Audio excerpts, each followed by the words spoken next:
Hai, Assalamualaikum. Bismillahirrahmanirrahim. Alhamdulillahirrabbilalamin. Wassalatu wassalamu ala asyrafil anbiya'i wal mursalin wa ala alihi wa sahbihi ajma'in.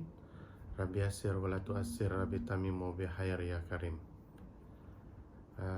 Hari ini kita akan sambung sesi sharing ilmu ataupun info ataupun tips mengenai perundangan syariah di mahkamah syariah. So hari ini kita akan bercakap mengenai isu pentadbir harta maupun wasi harta. Mungkin ramai yang tidak tahu apakah keperluan ataupun kepentingan kenapa kita perlu mentadbir harta tersebut sebelum pembahagian harta pusaka.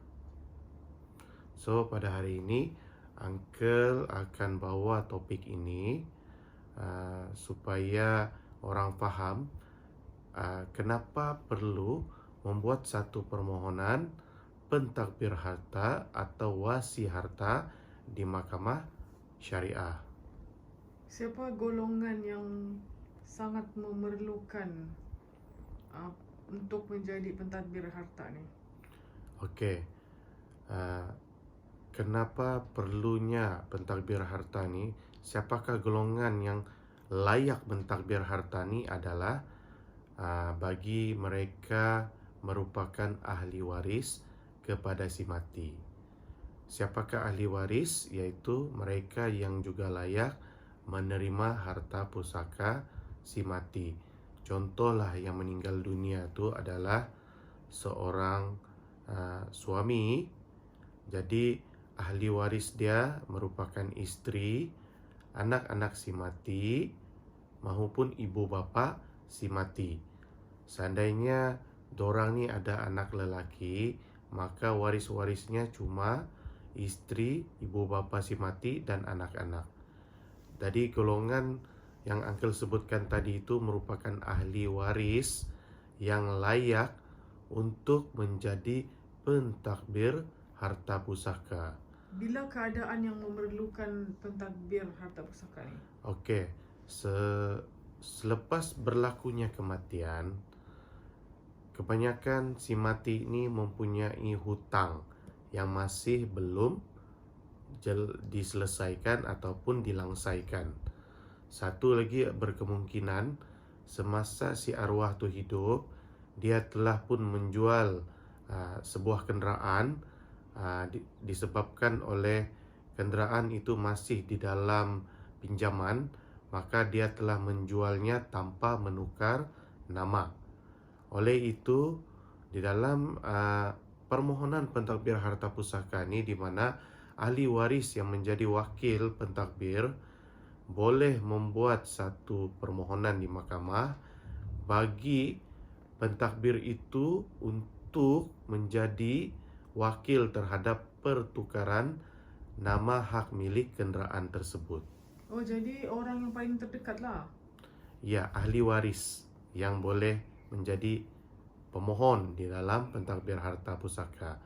Maksudnya yang terdekat dia mesti ahli waris, di kalangan ahli waris. Sebab untuk menjadi pentadbir harta pusaka ni, dia perlu mendapatkan persetujuan daripada semua ahli waris bahawasanya dia adalah wakil terhadap ahli waris bagi mentadbir harta si mati. Bagaimana pentingnya, pentingnya fungsi ni? Fungsi pentadbir harta ni. Macam mana dia punya penting? Sebab apa? Kalau kita tidak buat pentadbir harta, contohnya si mati itu ada harta geran tanah. Jadi tanah yang dimiliki ini tidak ada simpanan geran asal. Contoh, yang ada cumalah geran fotostat. Jadi untuk membuat satu pembahagian harta pusaka di mana geran asal diperlukan oleh mahkamah.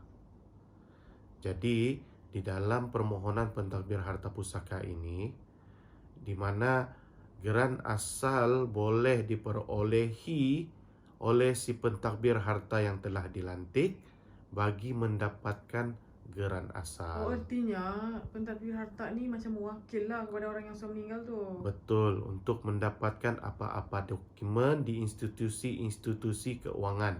Contohnya detail terhadap simpanan si mati di bank ataupun di ASNB ataupun di KWSP, di mana-mana tempat yang kita rasa masih ada wang ataupun harta si mati.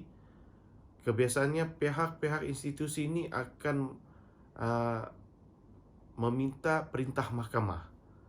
Perintah mahkamah terhadap otoriti untuk mendapatkan maklumat tersebut. Perintah mahkamah yang dimaksudkan itu adalah perintah pentadbir harta pusaka. Oh, penting lah benda ni kan. Ya, dia penting bagi untuk menyelesaikan segala hutang piutang. Contohnya masih ada lagi hutang kenderaan. Jadi untuk mendapatkan baki hutang kenderaan di bank, kita mestilah menjadi pentadbir harta ataupun wasi harta.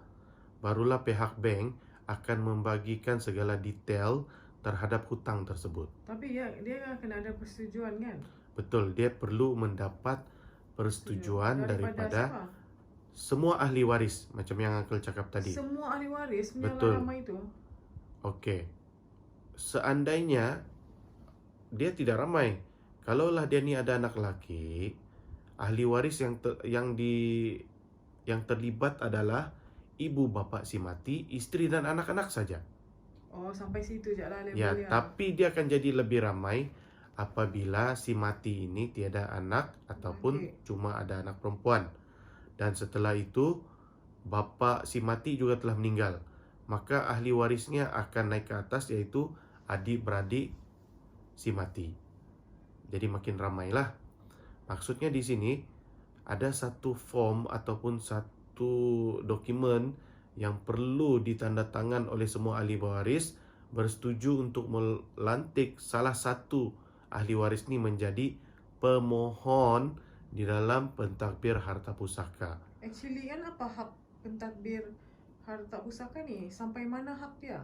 Hak dia cuma untuk mengurus segala harta si mati tanpa boleh transaksi penjualan maupun tukar hak milik. Melainkan tukar hak milik kenderaan disebabkan penjualan yang telah berlaku semasa hidup si mati. Jadi macam mana mau pastikan dia betul-betul transaksi itu je? Bukan pasal keluar duit.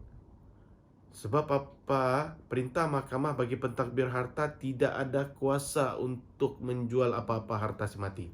Mungkin orang lain pun fikir macam yang saya fikir kan? Betul. Jadi di dalam menjual atau menukar nama, dia memerlukan satu perintah pembahagian harta pusaka. Pentadbir harta sudah ditegah daripada menjual atau menukar milik. Jadi dia punya fungsi tu sekejap je lah. Betul, sekejap sahaja. Tapi penting. Ha? Tapi penting. Penting sebab untuk mendapatkan geran asal, untuk melangsaikan hutang. Jadi kalau macam suami isteri kan, isteri dia meninggal, jadi suami lah kalau menjadi pentadbir. Kalau suami ni jenis yang tak boleh harap, macam mana? Ahli waris yang lain boleh menjadi responden di dalam permohonan tersebut. Bermaksud berlawan di mahkamah dan menyatakan bahawa si suami itu tidak boleh pakai. Contohlah kan suami tu dia isteri dia meninggal, jadi dia ni suami yang tak guna lah contohnya. Dia pergi jumpa peguam. Jadi ahli waris lain kan dia tak tahu pun yang dia jumpa peguam. Macam mana lah tu? Kan mau jadi responden. Okey. Kebiasaannya seandainya ada berlaku pemalsuan fakta atau dokumen atau maklumat, pihak ahli waris yang lain boleh memfailkan semula di mahkamah syariah terhadap kekilafan atau kesilapan yang telah dilakukan oleh suami yang penipu tadi itu, di mana dia boleh melaporkan untuk dia menjadi responden. Seandainya dia tidak tahu, contohlah seorang suami ini dia menipu pada tahun 2020. Jika diketahui oleh ahli waris yang lain,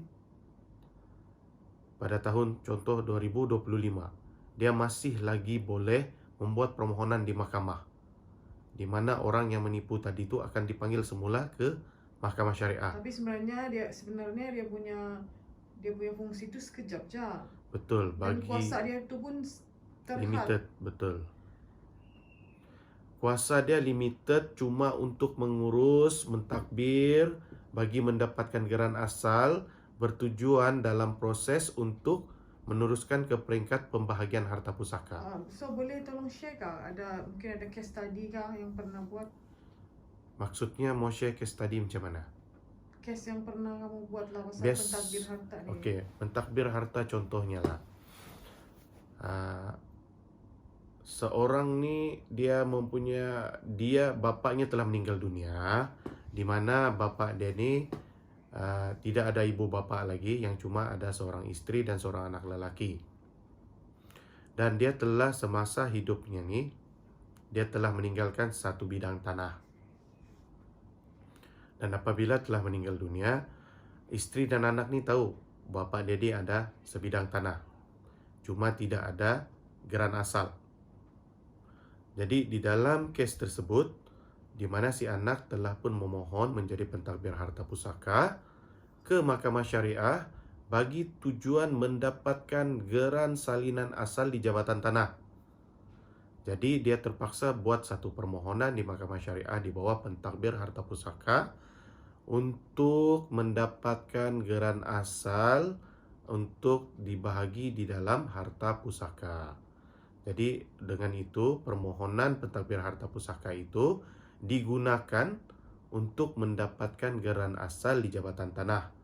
Apabila telah mendapat geran asal, barulah waris anak ni tadi membuat lagi satu permohonan pembahagian harta pusaka melalui faraid. Oh, artinya yang case kamu buat ni, orang tu buat permohonan untuk jadi pentadbir harta untuk dapatkan salinan geran tanah saja. Ya. Satu benda tu saja. Ya, betul. Seandainya itu saja harta yang dia adalah, yang disenaraikan. Yang pernah kamu buat tu itulah contoh dia. Ya, itu salah satu contoh. Jadi artinya kan kalau ada masalah keluarga yang pandai tapuk geran ni bah. Okey. Boleh pakai ke tu pentadbir harta tu untuk jadikan apa? Boleh. Method dia untuk dapatkan Boleh. geran tanah tu kan? Betul. Boleh. Seandainya kita tanya tapi orang ni tapuk geran, jadi ahli waris yang lain boleh memohon di mahkamah syariah untuk menjadi pentadbir harta bagi mendapatkan salinan asal lagi di jabatan tanah. Salah satu cara lah kan? Salah satu cara untuk mendapatkan geran asal. So ada lagi case tadi yang pernah kamu urus pasal pentadbir harta yang melibatkan harta lain selain tanah? Ada, di mana dia melibatkan hutang si mati.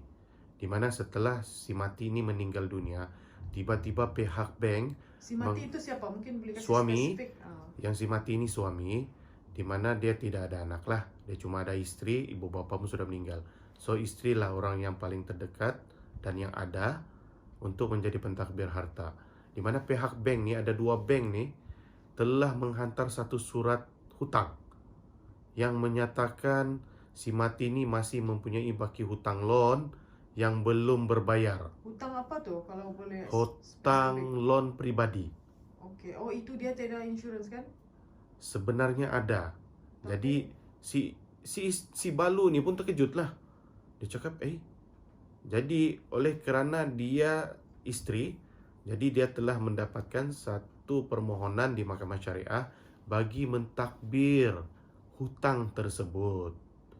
Sebagai seorang yang ada autoriti mendapatkan dokumen detail di bank tersebut, yang di mana bank itu menyatakan dia ni ada hutang. Sebab bila dia pergi bank untuk minta, bank akan minta, dia cakap mana perintah mahkamah. Jadi itulah sebab isteri itu terpaksa ke mahkamah bagi membuat satu permohonan pentadbir harta bagi mengurus hutang si suami tadi itu. Jadi sebenarnya kalau dia urus hutang tu apa akan jadi seterusnya?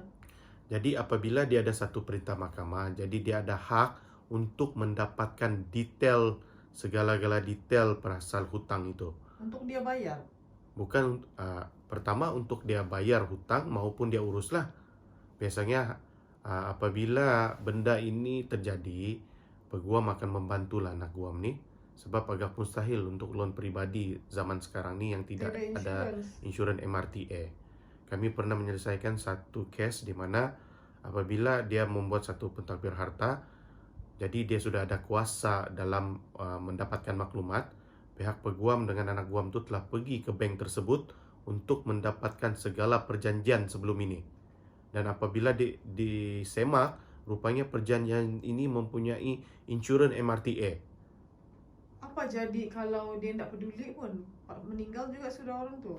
Sebab pihak bank tersebut menyandarkan beban hutang ni terhadap si isteri. Kalau penjamin kan?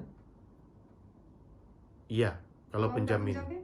Sebab lagi satu, semasa hayat si suami ni hidup, dia membuat pinjaman pribadi ni bercagarkan kepada tanah si isteri. Itulah sebabnya si isteri perlu menjelaskan segala hutang piutang tersebut supaya geran tanah yang telah dicagarkan tu dapat diselamatkan. Macam mana kalau macam loan kereta? Loan kereta dia ada insurans? Okey, kalau loan kereta yang macam pernah kamu urus lah. Kalau loan kereta macam gini. Oleh kerana pihak bank tidak dapat bagi maklumat, jadi si isteri lah, kalau contoh yang terdekat si isteri lah menjadi pentadbir harta bagi mendapatkan detail di bank berapa lagi baki hutang tersebut. Jadi apabila dapat dibuktikan baki hutang tersebut, ini dapat memudahkan di mahkamah apabila sebelum pembagian harta pusaka itu dibuat, maka hutang ini akan dilangsaikan dahulu sebelum kereta ini harta-harta si mati itu difaraidkan. Itulah guna pentadbir harta tu. Ya, sebab apa? Kadang-kadang ada harta yang masih dalam hutang yang tiada orang cakap insurans, maka sebelum pembagian harta pusaka tu, hutang-hutang si mati ini dia akan bayar dulu hutang-hutang dia tu melalui apa harta yang dia ada selepas mati. Artinya kalau mau tuntut harta pusaka tu dia ada step-step dia tu lah. Ya, perlu ada step-step sebab kita risau pembagian harta dulu dibuat tapi rupanya ada hutang lagi si mati ni. Macam ada lagi contoh lain kah? Kes kamu dulu pasal harta lain kah? Cash kah, KWSP kah, SB kah, whatever? Biasanya dalam pentadbir harta ni kita juga mentadbir mendapatkan maklumat mengenai berapa yang lagi ada duit caruman KWSP si mati sebelum membuat satu pembahagian faraid terhadap duit yang berada di KWSP. Jadi apabila mendapat perintah mahkamah terhadap pentadbir, dia layak untuk mendapatkan detail di KWSP maupun di ASB, simpanan maupun di tabung haji. Jadi ini memudahkan sewaktu pembagian faraid. Artinya kan macam pentadbir harta ni dia hanya dapat detail saja, dia tidak dapat apa-apa pun. Betul, dia akan mendapat detail secara rasmi daripada pihak tersebut. Kalau bank lah. Kalau ini pentadbir harta kita cerita habis sudah ni. Iyalah lebih kurang macam gitu sebab benda ni dia perlu. Kalau tidak buat, kita tidak akan dapat detail. Kita tidak akan dapat melangsaikan hutang, kita tidak akan dapat maklumat hutang tersebut. Sebab maklumat hutang ni perlu dimaklumkan di mahkamah sebelum pembahagian harta pusaka dibuat. Kalau orang tidak mau buat pembahagian harta pusaka tu tak payah buat pentadbir harta ni kan? Maksudnya macam mana? Kalau tidak mau buat pembagian faraid? Iyalah, tidak perlulah. Sebab contohlah si mati ni tidak meninggalkan apa-apa. Kosong lah. Langsung tidak apa-apa. Tidak perlu lah buat pentadbir. Mungkin kita boleh selit lepas ni cerita pasal harta lah kan? Ya, pendek betul. sangat ni kita punya So kita boleh sambung lagi selepas membuat pentadbir harta pusaka ni selesai, barulah kita akan buat lagi contoh kes yang lain. Apa lagi kes-kes yang lain sebelum pembagian harta pusaka? Contohnya kita boleh pastikan dahulu ada selesai dahulu tu pembagian harta pencarian. Contohnya yang ini melibatkan si isteri lah. Apa-apa sebelum pembahagian faraid ni, kita mesti selesaikan dulu kes-kes lain. Apakah kes-kes lain tu? Ialah pentadbir harta ni untuk mendapatkan maklumat. Apabila sudah ada pentadbir harta, kita kena pastikan contohnya ada ikatan hibah.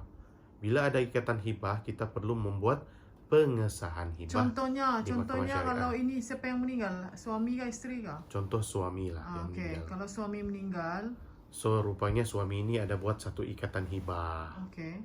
sewaktu dia hidup, di mana dia telah menghibahkan beberapa harta dia itu kepada Kita spesifik isteri lah dan anak dia. Contoh hibahkan rumah dan tanah dia lah. contoh hibahkan rumah, tanah dan kereta. Spesifik lah. Kereta mesti habis loan bahkan tak payah. Yes, habis loan. Kalau tak habis loan tak boleh lah kan. Tapi rumah tak habis loan boleh. Ah, Kereta mesti habis loan. betul. Sebab kenapa rumah tidak habis loan pun kita boleh hibahkan? Sebab dia akan menjadi harta mutlak apabila berlaku kematian. Maksudnya dia akan bebas dalam hutang disebabkan oleh insurans MRTA itu yang boleh cover apabila berlakunya kematian. Jadi kita kena selesaikan dulu hibah tu. Jadi apabila sudah hibah pun selesai, ada pengesahan hibah, perintah mahkamah pun sudah keluar, jadi harta pusaka tu akan diasingkan. Oh, hibah ni dia wajib buat pengesahan dulu. Betul. Wajib Ikatan lah. hibah dia tidak akan valid apabila tidak ada pengesahan hibah di mahkamah syariah. Siapa yang akan buat pengesahan hibah tu? Biasanya peguam tersebutlah. Peguam Nak yang maksud dia membuat ikatan siapa hibah. yang perlu bawa dokumen tu untuk disahkan? Orang Ahli yang waris juga. dihibahkan lah. Ahli waris yang dihibahkan, betul, penerima hibah. Okey. Contohlah penerima hibah tu isteri ataupun anak. So dua orang inilah yang akan memfailkan pengesahan hibah di mahkamah syariah. Jadi yang dapat ikatan hibah tu dorang sudah tahu lah kan? Ya, Yang dorang kena buat step tu. betul. Selalunya penerima hibah dia memang tahu. Selepas berlakunya kematian, dorang boleh buat pengesahan hibah. Contohlah tiada orang yang tiada orang yang question. Tak payah buat pengesahan ke? Perlu. Oh, wajib lah. Wajib buat pengesahan hibah untuk mengeluarkan harta hibah daripada harta pusaka. Sebab apa-apa harta si mati, dia akan jadi harta pusaka seandainya tidak ada buat pengesahan hibah. Apa beza harta pusaka dengan harta hibah? Harta hibah ni adalah harta pemberian yang telah dirancang semasa hidup. Harta pusaka ni adalah harta si mati yang tidak ada pun hibah, tiada pun orang cakap wakaf. Apa-apa harta si mati yang tidak dirancang di dalam ikatan hibah maupun wakaf maupun wasiat, dia automatically akan jadi harta pusaka. Jadi kalau suami dia pergi hibahkan rumah dengan tanah, dengan kereta tadi tu, apa lagi yang left untuk jadi harta pusaka? Contoh Cash. mungkin ada cash. Selalunya cash lah. Contohlah seorang suami ini dia mungkin ada gaji. Dia mungkin ada simpanan. Simpanan ini yang mana sebelum ni mungkin dia sudah hibahkan. Waktu tu mungkin simpanannya baru mungkin 100,000. Mungkin setelah dia meninggal ni, simpanan dia tu ada lebih. Contohnya 150,000. 100,000 simpanan si mati itu sudah dihibahkan. Baki 50,000 tu akan jadi Itulah harta pusaka yang perlu dibahagikan mengikut faraid. Itulah beza dia. Jadi Maksudnya siapa yang masih belum membuat ikatan hibah, maka ikatan hibah ni merupakan satu instrumen yang sangat bagus untuk kamu merancang harta kamu untuk diserahkan kepada orang yang tersayang, yaitu artinya isteri dan anak-anak. untuk mengelak dia jadi harta pusaka, betul kan? Betul, bila menjadi harta pusaka, berkemungkinan besar akan berlaku perebutan di antara ahli waris. Inilah yang menjadi satu masalah selepas kematian. Mungkin boleh cerita sikit tentang ikatan hibah yang baru-baru kamu buat? Ikatan hibah yang perlu kami buat Yang adalah baru-baru kamu buat. Okey, contohnya yang melibatkan Anulah apa ni, kita close the sensitivity, I mean the apalah nama orang semua tu confidential kan. ya, We just want to share dia punya content je. okey, di mana seorang ayah ni dia Ya. sedar Ayah bahawa dia ni berapa umur ni? bapa dia ni kira berumur dalam sekitar 60-an Sudah lah. pension lah. Sudah pencen bersara, di mana si bapa ni dia mempunyai sebuah rumah. Dia ada kerungsingan bahawa Dia juga mempunyai kerunsingan bahawa sebab dia ni cuma ada anak perempuan, di mana dia ni mempunyai ramai adik-beradik. Si bapa ni dia ada, yang tidak masih silap hidup. saya yang masih hidup, adik-beradik dia mungkin ada 5 orang lah. Jadi masalahnya di sini dia risau rumah yang dia ada ni akan difaraidkan. Okay, pakcik tu umur dia 60 lebih. Dia ada Dia- kerisauan Dia risau rumah Sebab- dia ni akan menjadi perebutan sewaktu dia meninggal nanti, di mana sebab di dia dalam punya atap anak semua. dia cuma ada anak perempuan. Okay. Jadi kita tahu apabila seorang keluarga ni ataupun seorang bapa ni yang hanya mempunyai anak perempuan, apabila dia meninggal, faraid ni akan naik kepada adik-beradik dia Yang hidup lah kan. yang hidup Kalau yang saja. meninggal anak-anak dia dapat ke tu? Kalau dia meninggal duluan, contohlah kan, bapa contohlah yang punya harta ni dia Pakcik ni punya abang contohnya. Aha. Meninggal sudah. Adakah siapa duluan meninggal? Di abang dia dulu kah atau yang si bapa ni? Abang dia lah sudah meninggal. Anak dia tidak akan dapat Oh, dia sampai kecuali di sana je lah. yes, kecuali begini. Yang punya harta ni dia meninggal. Lepas tu tiba-tiba minggu depannya abang dia pula meninggal. Itu faraid kan? Bukan. Sekejap. Saya mau beritahu macam mana, uncle mau beritahu macam mana anak-anak itu juga berhak. Contohlah dia ni ada 5 orang adik-beradik. Jadi sewaktu contoh si A lah. Si A ni ada 5 orang adik-beradik. Si A ni telah meninggal dunia seminggu lebih awal daripada si B, iaitu abang dia. Abang dia si B ni sepatutnya dia layak untuk mendapat faraid daripada si A. Tapi oleh kerana dia meninggal seminggu selang daripada si A, maka anak-anak si B tu berhak untuk mendapat faraid juga bagi pihak bapa dia. Itu kalau tiada hibah atau Ya. ada hibah. Bila tiada hibah, Bila bila tiada dia hibah, jadi kan? harta pusaka. So kita mau kasih pindik cerita disebabkan oleh kerisauan seorang bapa ni, dia takut ada Ya, pergaduhan. kita balik kepada yang tadi tu, cerita Aha. tu. Jadi si Pakcik tu. bapa ni, si pakcik ni telah menghibahkan hartanya terhadap isteri dan anak-anaknya yang 5 orang perempuan tu. Okay. Supaya- So portion dia macam mana? Yang dalam kes ini di mana si bapa ni telah menghibahkan istrinya 50% bahagian, dan setiap anak tu dia hadiahkan sebanyak 10%. So sebab dia ada 5 anak, jadi dia hadiahkanlah anak dia tu portion dia 10%, 10%, isteri dia 50%. 100% lah. Jadi semua jadi 100% lah. Okay. Sama juga dengan kereta, dia bagi portion yang begitu juga. Isteri dia dapat 50% dan anak dia masing-masing dapat 10%. Kereta pun. Kereta pun. Okay. Maksudnya dia tidak mau dijual lah tu kenderaan tu. Dia mau supaya isteri dan anak-anak ni masih boleh menikmati harta tersebut. So itu salah satu case yang baru kamu buat. Betul. Hibah tu. Jadi dia punya main point sini sebab dia ada semua anak perempuan. Perempuan. Ya, jadi dia risau. Jadi apabila dia sudah buat ikatan hibah, maka confirmlah harta ini tidak akan jadi harta pusaka. Dia risau sebab bila semua anak perempuan, harta tu layak untuk adik-beradik yang masih hidup tu tuntut. Betul. Bila dia sudah meninggal, dia akan jadi harta pusaka bila tiada buat ikatan hibah. Okay.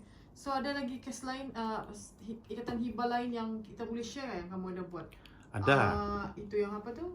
Dia melibatkan Anak special kan? anak yang special, di mana Kita jangan cerita nama lah, kita Ya. cerita dia punya konten je. di mana dia ni merupakan seorang kaki tangan awam, suami isteri. Dia ada Seorang pensyarah, pensyarah. universiti. Jadi di mana dia ada 5 orang anak.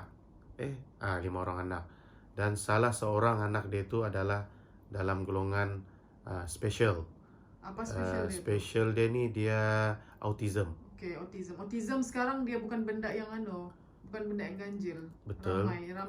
yang ramai yang ada Ramai autism yang ni. Something that is not something yang very rare lah. ya, sebab kita tahu anak autism ni dia memerlukan seorang Specialist. penjaga sampai bila-bila. Jadi sebab itulah pasangan ni dia telah merancang atau telah membuat satu ikatan hibah. Dia tindakan seorang ibu tu. Ibu dan bapa tu dia membuat Okey. ikatan hibah di mana melibatkan 2 rumah milik mereka berdua, suami isteri ni. Dia menghibahkan kepada anak-anaknya. Dan dia telah melantik satu pemegang amanah. Siapa yang menjaga anak special ni dia akan mendapat portion yang lebih. Jadi macam mana cara pembahagian portion tu? Boleh bagi contoh tak? Okey, contoh dia ni sekarang ada 5 anak, di mana masing-masing anak mendapat bahagian. Dan siapa yang menjadi penjaga terhadap anak special ni, dia mendapat lagi satu bahagian. Dia sebagai allowance ataupun gaji sebab menjaga anak special ini. Jadi kalau dalam kes ni ada 5 orang anak, satu orang tu dapat 40% lah, begitu. Contoh 20%. begini, di dalam semua ni ada 5 orang anak, setiap anak mendapat 1/6. Dia buat begitulah. Ya, bagi yang menjaga anak special ni mendapat 2/6. Jadi yang dia kasih jadi tukang jaga nanti anak special tu kan, itu anak keberapa tu? Boleh share tak? Biasanya anak yang pertama. Dia buat anak pertama lah. Ya, Anak dia pertama buat dia anak lelaki ke perempuan? Perempuan. Okey, tapi dia actually nak kisah pun kan. Dan cuma case study ni je kita yes, kita cerita. dan dia tahu mungkin ada masalah untuk anak autism ni untuk memiliki rumah, di mana sebuah rumah tu telah dihibahkan kepada anak So tersebut. anak autism dia ni, anak istimewa dia ni anak yang keberapa? Anak yang keempat. Okey, perempuan lelaki. Lelaki. Selalu autism lelaki lah. Yes, jadi dia awal-awal lagi menghibahkan sebuah rumah tu terhadap anaknya yang autism. Maksud dia hibahkan kepada semua anak. Cuma yang autism tu lebih. Betul. Sama pentadbir tu lebih. Yes. Okay. So kita punya main point sini pasal special lah, anak yang istimewa. Kan? Dia sudah buat sedia merancang dia punya harta ni. Dia pun risau sebab tiada orang yang boleh menjangka bila dia akan meninggal. So dalam case study yang tadi tu hanya rumah je lah dihibahkan? Setakat tu rumah sahaja. Sebab itu saja harta yang dia adalah pada ketika ini. Okay. So ada lagi kah tadi? Ada lagi kah case yang interesting kita mau dengar? Contoh macam apakah macam entah yang macam case yang apa tu? Suami berpoligami kah? Yang menghibahkan, mau tunjukkan rasa kasih sayang sama bini dia kah? Okey, ada juga beberapa kes di mana dia melibatkan seorang yang berpoligami lah, di mana dia ni telah menghibahkan, dia tahu dia ni ada ramai bini, yang macam dalam kes ni dia ada 3 isteri. Jadi dia telah merancang dia punya harta ni untuk diserahkan kepada isteri-isteri yang ada ni, supaya dia tidak bergaduh. Kadang-kadang kan bila dia kahwin nombor 2 kan. So isteri pertama akan paksa dia untuk hibahkan kepada dia lah, kepada isteri pertama ni sebagai tanda dia sayang dia sayang sama bini pertama ni, dan untuk precaution juga untuk bini pertama ni, takut bini kedua tu ambil harta lah begitu contohnya. Oh ya, ada satu kes ni di mana suami dia telah pun berpoligami. Jadi apabila dia tahu sudah suami dia berpoligami, maka si isteri ini telah pun memohon kepada suami dia agar membuat satu hibah terhadap isteri pertama. Jadi hibah inilah yang membuktikan kasih sayang dia terhadap isteri pertama dan anak-anak isteri pertama lah. Jadi itulah yang telah dibuat oleh si suami. Actually kan hibah ni dia timbul dalam macam-macam jenis kes. Betul. Macam-macam jenis reason. Keadaan dan sebab kenapa dia Ya. perlu hibah. Ya. Semakin lama semakin macam semakin dalami ni hibah kan, actually bermacam-macam jenis cara, bukan je macam yang kita cakap untuk anak angkat lah, untuk orang apalah, combine loan lah apa. Iya, dia sebenarnya kebanyakan alasan kenapa perlu hibah ni, dia ada banyak alasan. Ya, ada banyak alasan. Contohnya yang pernah berlaku juga hibah daripada seorang mualaf di mana dia sayang terhadap ibu bapanya biarpun berlainan agama. Dia tahu sebagai seorang Islam, Cerita hibah suruh kita sekarang. ya, sebab hibah ni adalah satu instrumen sebelum kita membuat pembagian harta pusaka. Jadi kita cerita tadi pasal tadbir harta, terus dia terdrag pergi hibah sebab ni merupakan sebab kita tahu pentadbir harta ni merupakan satu step sebelum membuat pembagian harta. Jadi selepas kita tahu betapa pentingnya pentadbir harta tu, kita mesti mau tahu lagi apa step-step yang lain perlu dibuat sebelum pembagian harta pusaka tu dibuat. Dan sekarang kita cerita bab hibah. Mungkin selepas bab hibah ni mungkin ada wasiat. Dan selepas wasiat mungkin ada satu lagi yang kita panggil wakaf. Sebab sekarang ni sudah menjadi trend. Orang yang hidup tu dia cuba wakafkan harta dia bagi dia mendapat pahala yang berpanjangan, tidak akan putus.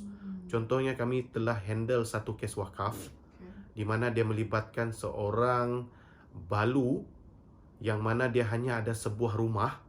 Yang di kes-kes begini yang best mau dengar. Ya, di mana seorang balu ni ataupun seorang ibu tunggal ni dia ada anak dan dia ada suami. Tapi dia telah mewakafkan harta dia ni semasa hidup untuk diserahkan takbir amanah kepada pihak anak yatim, rumah-rumah anak yatim. Diketahui oleh suami dan anak lah. Suami tidak mengetahui, anak pun tidak mengetahui, tapi diketahui oleh adik si mati, ibu si mati, dan anak angkat si mati. Okey, untuk pengetahuan, harta wakaf hanya seorang saja yang boleh memiliki di negeri Sabah, iaitu satu badan sahaja yang layak memiliki harta wakaf, iaitu Majlis Ugama Islam Negeri Sabah, MUIS. Tetapi si balu tadi tu, orang yang ingin membuat wakaf tu boleh melantik tadbir harta lah, pentadbir amanah, maksudnya amanah wakaf tu kepada badan anak yatim lah. Mungkin rumah-rumah anak yatim, pengurus anak yatim tu boleh menjadi pengurus harta wakaf. So itu kena berjumpa peguam juga? Iyalah, kalau tidak jumpa peguam macam mana mau kasih wakaf?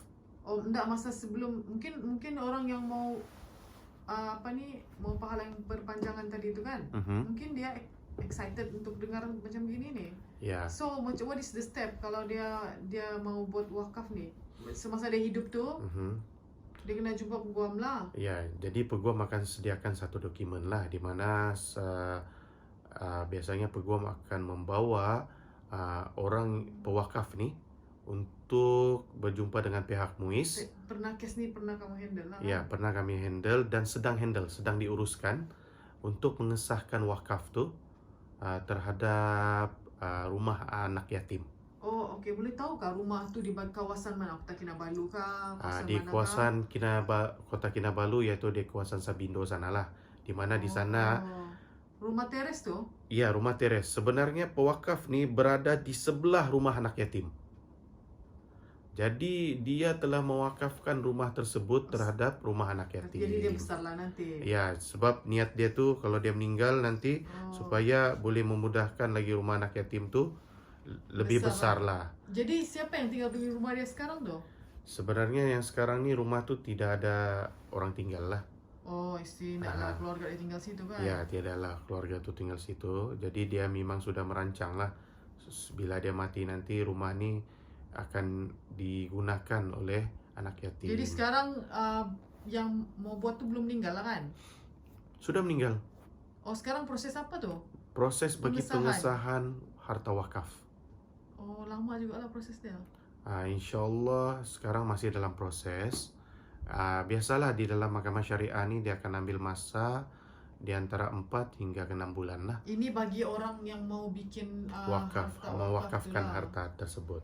Ya. Tidak salah juga mau buat gitu kan. Ya, sebab kadang-kadang ada orang yang ingin membuat satu amal jariah, sebab kita tahu apabila kita mewakafkan harta ini, selagi mana harta wakaf itu digunakan, maksudnya pahala kita tidak akan berhenti mengalir hingga ke hari kiamat. So apa lagi case hibah yang sudah pernah kamu handle? Yang kita boleh sharing. Setakat ni hibah ni yang melibatkan hibah kebanyakan ni anak perempuan, combine loan. Lepas tu yang sebab poligami tadi. Ada pun lagi yang seorang mualaf di mana dia sayang kepada ibu bapa dia biarpun berlainan agama, dia telah membuat satu ikatan hibah untuk menyerahkan harta yang dia ada tu untuk dihadiahkan kepada bapa mama dia.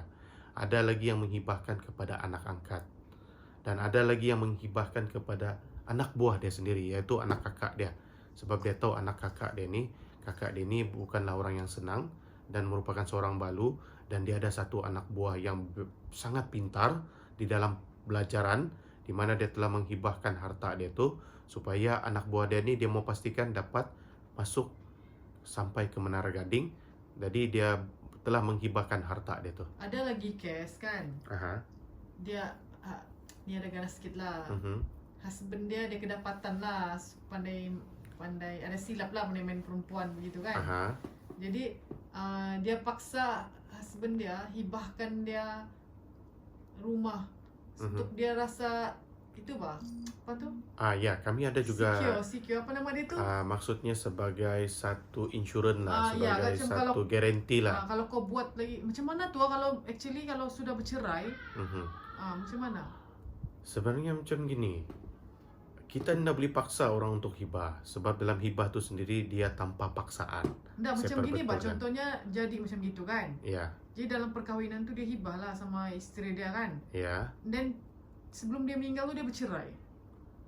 Sebab harta hibah ni boleh diubah kan?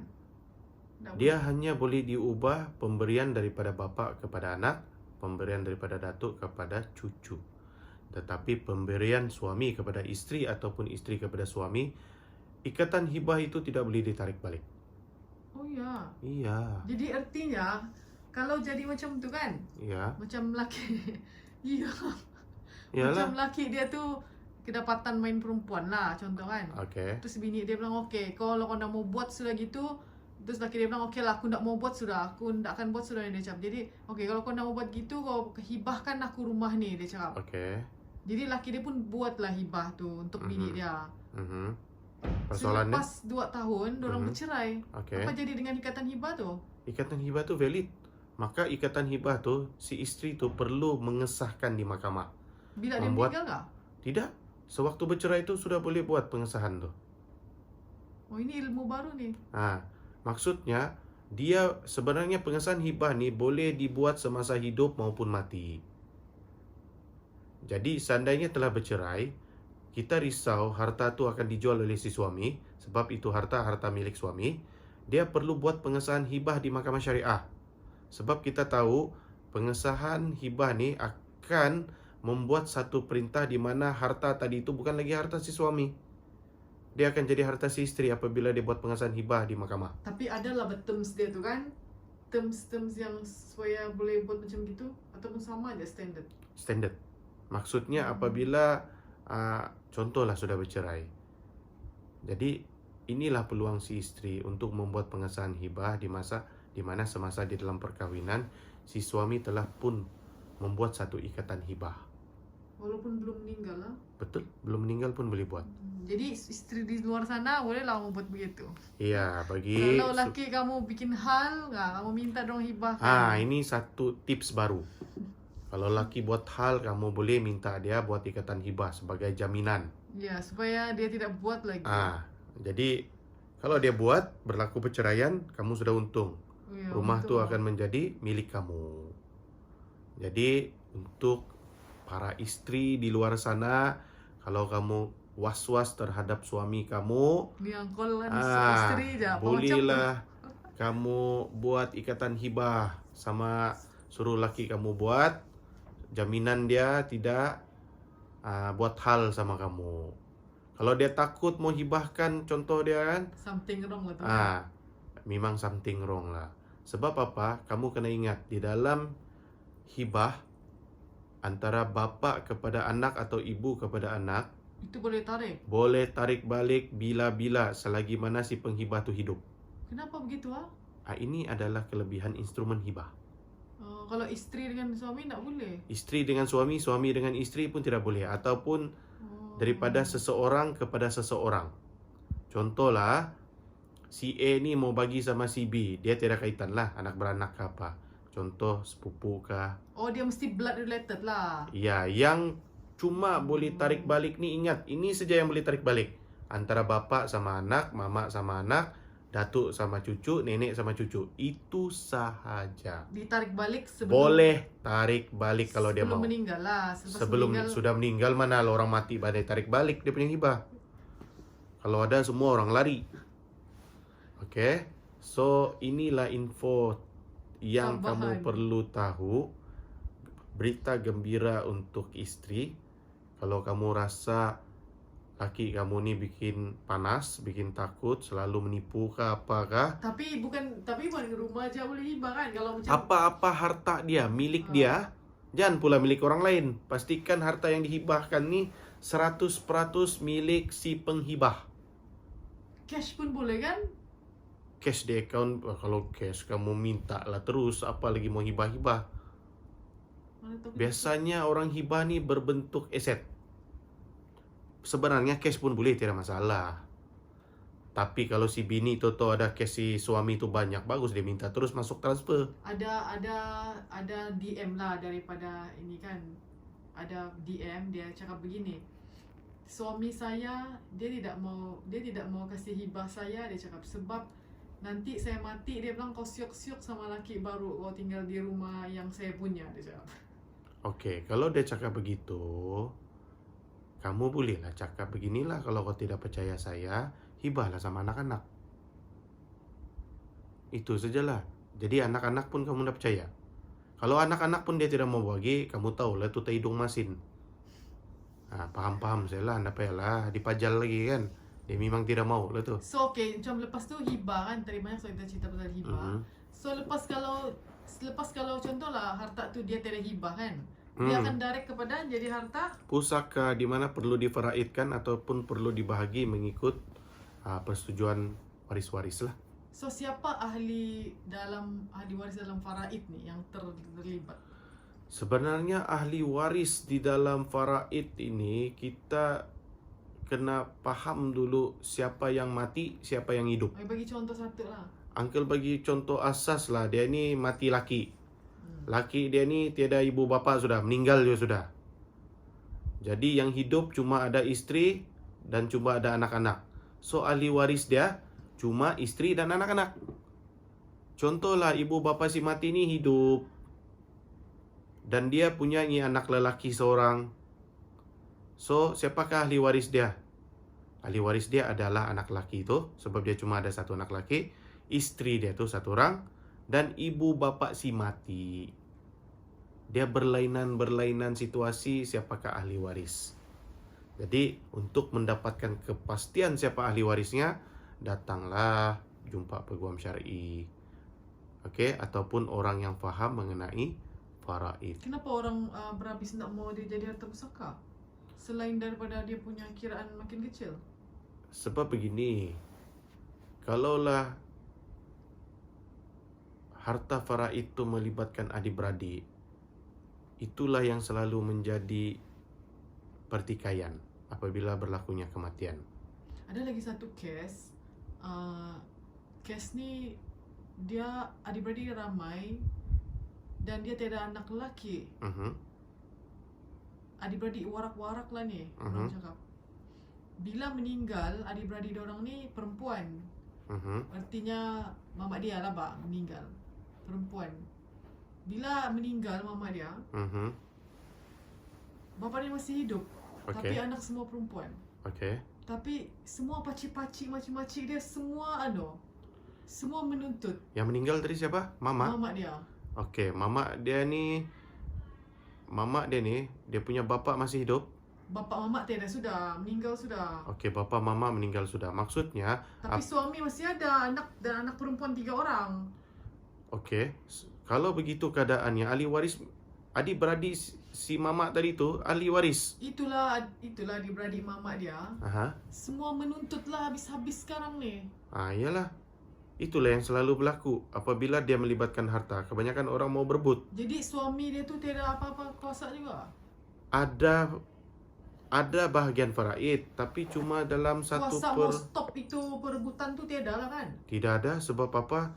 Yang berebut ni orang yang ada hak di dalam pembahagian faraid. Adik-beradik tu kan? Adik-beradik mamak tu. Ya, biasanya yang berebut maksudnya nih, orang yang ahli waris lain nih, contoh adik-beradik si mati nih, akan paksa harta itu dijual supaya dapat dicairkan, dorang dapat duit. Inilah yang menjadi satu masalah kepada suami atau anak-anak. Sudahlah dia harap rumah tu saya tempat tinggal, di mana rumah tu terpaksa dijual. Kenapa perlu dijual? Supaya boleh bayar adik-beradik si mati itu. Contohnya harta tu harta si mati lah, ataupun sebahagiannya harta si mati. Contoh buat combine loan kan.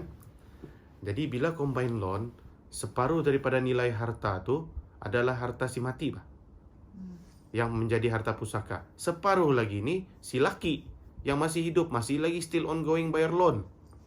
Masalah sekarang, baki separuh tu perlu difaraidkan. Walaupun bini dia yang meninggal, laki dia masih ada, adik-beradik bini tu yang menuntut kan? Iya, mau menuntut bahagian dorang. Dia cakap, okey lah kau ambil lah tu rumah, tapi bahagian faraid kami bayar cash lah. Jadi yang suami dia dapat buat apa-apa lah untuk kasih stop tuntutan tu, tak boleh ada. Boleh, buat ikatan hibah lah. Itu je lah cara dia. Iya. Kalau tiada ikatan hibah, habislah, tiada apa-apa, terpaksa lah difaraidkan. Je lah, berharap dapat ipar-ipar yang baik-baik je lah. Iyalah, kalau dapat yang dah baik macam mana? Doa saja dah cukup, sebab benda ni bukan semua kita boleh kontrol. Jadi sebelum terjadinya kemungkinan yang negatif, buatlah ikatan hibah. Itu saja jalan kamu keluar daripada berebut. Jangan kamu cakap dia ni baik, warak, tidak berebut. Itulah kadang-kadang yang berebut. Jadi macam mana ni kalau orang dengar-dengar je ni, tapi faham tapi tak buat apa-apa? Macam mana lah tu? Orang sabar cakap tiwas kalau sudah jadi. Kotoh dusun cakap kan. Jadi buatlah ikatan hibah supaya kamu ni dah bergaduh, tidak berebut-berebut di dalam perebutan harta pusaka. Kalau kita tengok pun di surat kabar ataupun di media-media massa, baru meninggal kereta sudah kena rebut ipar. Ada lagi yang kamu punya apa tu, yang kamu punya kes tadi pernah kamu jumpa, bini lawyer pun buat kena gitu lah. Dia sebenarnya bukan yang saja. Jadi dia ni melibatkan di mana dia ada anak perempuan saja. Jadi lepas tu bini dia ni apabila telah meninggal dunia suami dia ni, di mana harta suami dia ni kena ambil tu kereta. Baru meninggal 3 hari kena ambil sudah tu kereta oleh adik-beradik. Dia dah kira lah siapa artis ke apakah, apakah memang kalau jadi juga. Ya, sebab apa? Doktor ke, peguam ke. Jadi inilah yang selalu berlaku. Sebab apa? Si isteri ni dia, yalah, kebanyakan ipar-ipar ni akan cakap begini, kau siapa? Kau isteri je. Kami ni adik-beradik sedara satu bin. Kami lebih berhak. Selalunya dorang akan cakap begitu. Sebenarnya dorang tu tidaklah seberhak manapun. Sama-sama pun hak kamu tu. Sama anak apa semua. Tapi masalahnya si isteri ni dia susah mau menjawab dalam keadaan sudahlah sedih laki mati. Ya, betul. Ipar duai pula pergi rampas ni kereta. Yang siok dia tu, selepas 3 bulan tak terbayar tu kereta, diserah semula. Bila diserah semula, tidak sampai 2 hari sudah kena tarik bank. Inilah yang terjadi. Hakikat yang susah mau kan? Ya, jadi sebelum terjadi itu, buatlah ikatan hibah supaya tiadalah berebut nanti. Kan? Ipar-ipar ni pun jangan juga pandai bermuka-muka. Masa laki kamu hidup, pijak semut nak mati. Sudah mati laki kamu, sanalah keluar tanduk dia marah-marah. Jadi sebelum jadi itu, Penat sudah mau kasih tau, buatlah ikatan Iyalah, hibah. Penat sudah dikasih tahu. Jadi pada mungkin kita kasih rumusan lah. Tadi kita cerita pasal pentadbir harta. Macam mana dia punya fungsi kan? Untuk mentadbir harta tu actually dia pendek je pun.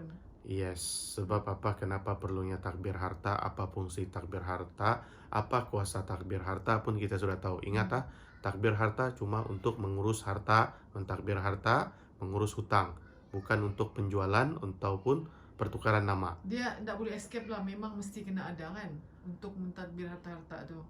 Sebenarnya boleh juga escape bagi harta yang tiada masalah lah, yang boleh dibahagi terus di dalam harta pusaka. Mungkin harta yang tidak berkaitan dengan apa-apa badan lah, macam bank kah, whatever kan. Yes, contohnya lah kan dia ada geran, dia ada hutang, geran asal pun masih ada. So benda tu tidak perlu ada ditakbir, dibahagi saja terus mengikut faraid ataupun pembagian secara persetujuan. Nah, tapi kalau contoh ada tanah tapi geran tiada, ada yang photostat saja, so dia perlulah takbir tu harta supaya dapat geran asal. Macam di KWSP kan perlu pentadbir. KWSP perlu pentadbir sebab apa, kita pun mau tahu berapa nilai yang mau diperaidkan atau dibahagikan harta pusaka tu. Amanah Saham Bumi Putra, betul. Mungkin kan? Tabung haji. Tapi tabung haji sebenarnya sekarang ni pun sudah ada instrumen hibah. So bagi penyimpan-penyimpan tabung haji ni, bolehlah merujuk tabung haji supaya buat hibah terhadap istri tersayang, anak tersayang. Jadi tidak payah dijadikan harta pusaka. So lepas tu kita cakap pasal hibah. Kan kalau tiada, selepas pentadbir harta tu, the next step is pengagihan lah. Yes. Jadi Uncle harap hari ini punya penjelasan mengenai pentadbir harta tu, discussion kami ni, harap dapat membuka mata kamu, dapat kamu faham apa-apa. So Uncle mau kasih tau, ini bukanlah iklan, bukanlah konsultasi, tapi sekadar sharing info dan ilmu Uncle sebagai pengamal perundangan syariah. Kami bercerita santai-santai. Mudah-mudahan kamu dapat ilmu. Ginilah cara kami bercerita. Jadi bagus kami record. Supaya yang lain pun dapat manfaat. Kan? Sebab banyak yang tidak tahu, ramai yang tidak faham. So inilah Uncle punya CSR terhadap follower Uncle. CSR kerja amal. Terhadap umat Islam di Sabah. So kita jumpa lagi pada masa yang akan datang atau video yang akan datang. Doakan Uncle ini rajin buat video. Rajin buat video. Kita jumpa lagi. Assalamualaikum warahmatullahi wabarakatuh.